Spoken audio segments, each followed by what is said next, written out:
for those of us out in the West, it's completely different than for those folks back in the East. You know, we don't live in big urban areas where there's a police officer minutes away. We live in areas where a deputy may take 30 minutes to get there, an hour to get there. I get a lot of critical issues with folks that say it took 40 minutes for a deputy to get over here in Ashworth when my closest deputy was coming out of Prescott. And I don't have one problem at all, and nor should anybody, for a citizen to be able to protect themselves with a gun. And you think about it, what was our forefathers thinking when they put that Second Amendment in our Constitution? It just amazes me the foresight that our forefathers had with this country putting that Constitution together. It amazes me how valid it is still to this day. Why do we have the Second Amendment? To keep tyranny away. The government is here for us, and we don't want them to forget that. We don't want big government to keep getting bigger and forget that they're here for us. And it goes back a ways for me, but I still to this day remember, I don't know what grade I was in, but I remember it was in April in 1775, I think it was, that the Redcoats were marching through Lexington to Concord, near Mass, Boston, somewhere there. And what were they doing? They were going to go to Concord to seize all the guns and ammunition that the colonists had. And our forefathers looked at that and said, that can't be. We have to have a government for the people, and the government needs to realize that they're there for us. And that's why the Second Amendment is there, and that's why I agree with it. I'm so pro-gun with the Second Amendment. And what did they call that? Remember, maybe you don't, but I seem to remember that when the Redcoats got to Lexington and the Minutemen ran out, there was maybe 100 of them, facing 1,000 British, and a shot went off. And what did they call that? There you go, the shot heard around the world. So you guys remember it like I do. That's a huge reason why we have the Second Amendment, and that's why I am so pro-gun, and my kids will be raised that way as well. We in the West are much different than the folks living in an urban city, and I can understand why, although I don't agree with it, I can understand why some people feel protected when a police officer is a minute or two away. But that's not how it is out here, and we have to stand up for our rights out here, and we need to carry guns, and it's our right. I don't care if you agree with having an assault rifle is for military. No. It's our right. Period. End of story. All I know is that we have the Second Amendment. God bless, the forefathers of this country. Unfortunately, and I think what upsets me a lot, being in law enforcement, is, 13, 14 years I worked homicide. Well, I know these politicians haven't. Why are they telling me in law enforcement what's the best thing to solve murder cases and to stop people from killing people? I'm sick and tired of politicians telling us what we need to do to stop killings, to stop mass murders. And I'm not belittling that. I mean, it's horrific. What could be worse than people mass killing children or people in movie theaters or restaurants? That's horrible. But it's not the guns that are doing it. It is not the guns that are doing it. And I'm sick and tired of politicians telling me that. I told them, no, it isn't. Oh, yes, it is. No, it isn't. It's primarily mental health issues because they're not gaining anything out of this. They have a mental health issue. It's been known to the police, it's been known to the parents or whoever that this person needs help, please do something, and nobody's doing anything.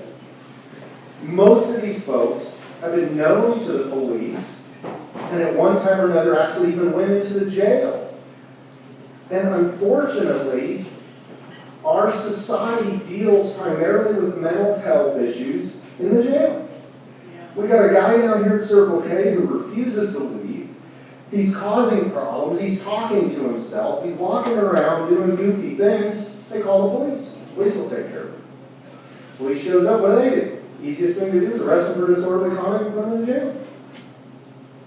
That's the first response we have with mental health and dealing with it in our society, and it doesn't work. It's not the guns.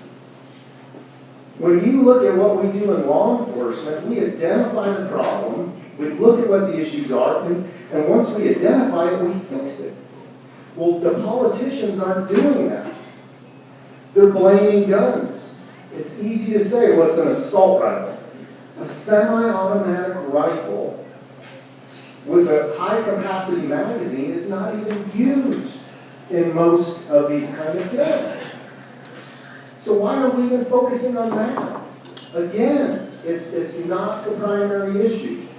And it is a combination of things that we deal with these kind of situations. But the point, and the reason I'm bringing all that up, is because I don't agree that that's where we need to be going and focusing on it's not the guns. And I'm tired of the politicians saying it, and I bring that up a lot. But what I have to focus on in Yavapai County is what I think is best for our public safety. With the Sheriff's Office, our priority are calls for service.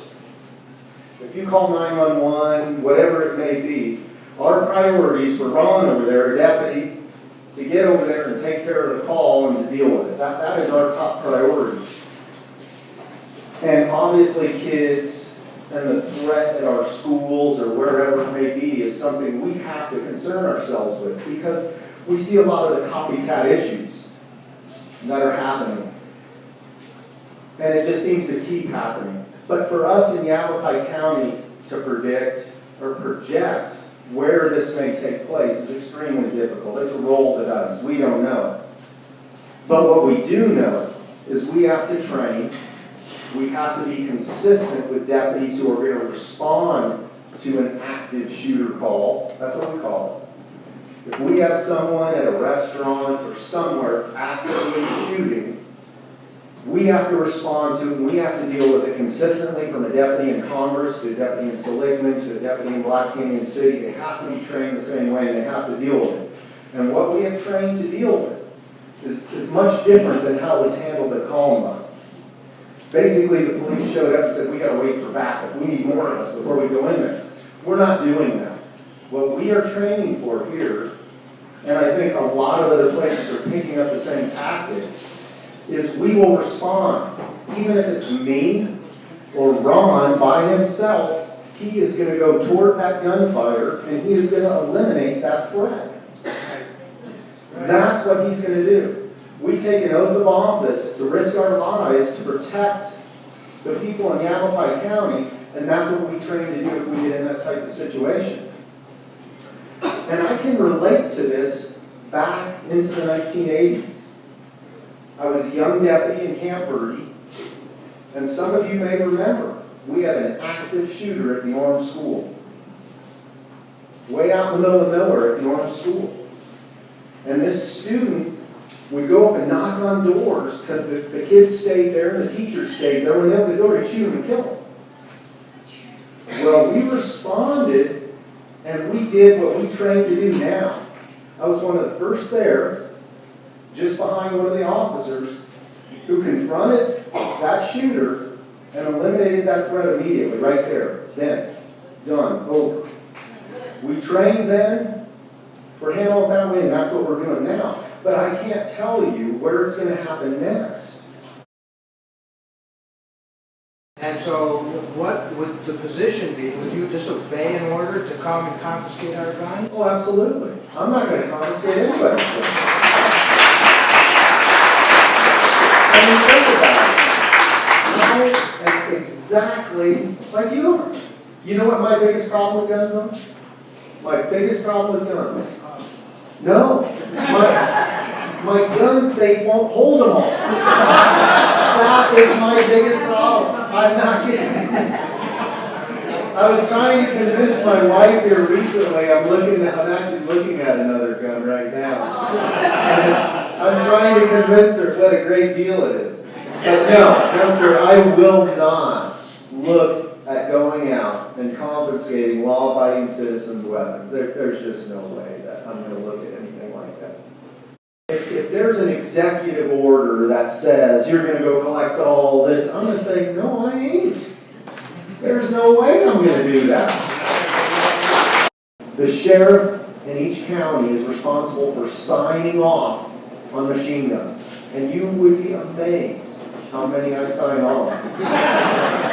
Especially now. As a law-abiding citizen, you have that right. What I do is a background check. I check out if you've been a resident in Yavapai County for X amount of time. I look at what you do in the community, and you'd be amazed. I've turned down 2 in a year and a half, and both those guys lied to me.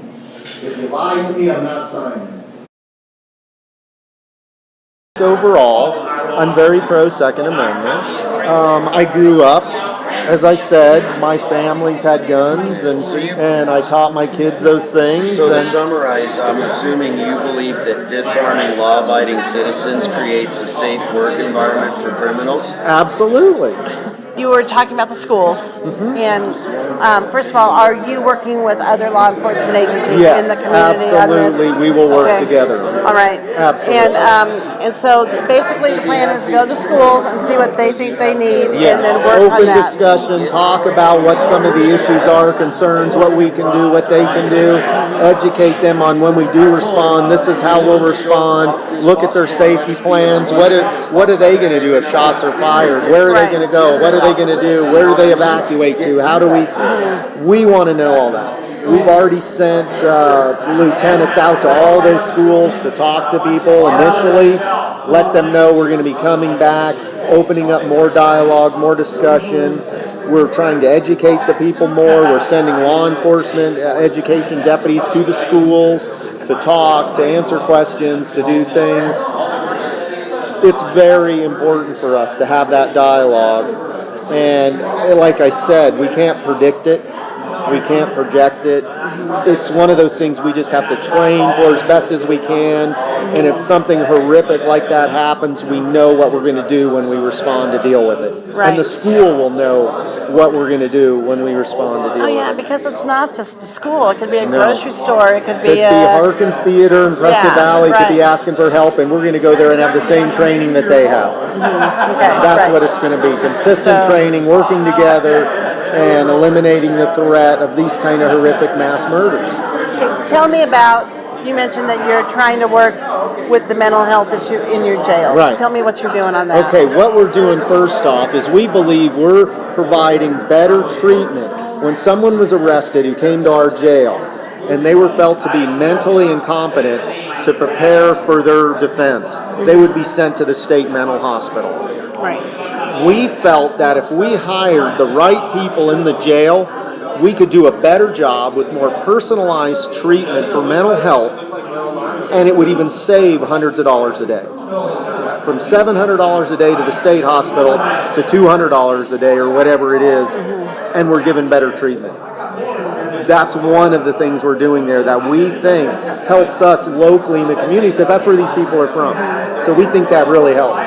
So you're not saying that mental health issues are non-existent or anything like that. I mean, you really recognize the fact that people sometimes have problems with their mental health. Absolutely, and we're not giving them the treatment they need as a society as a whole. It's not happening.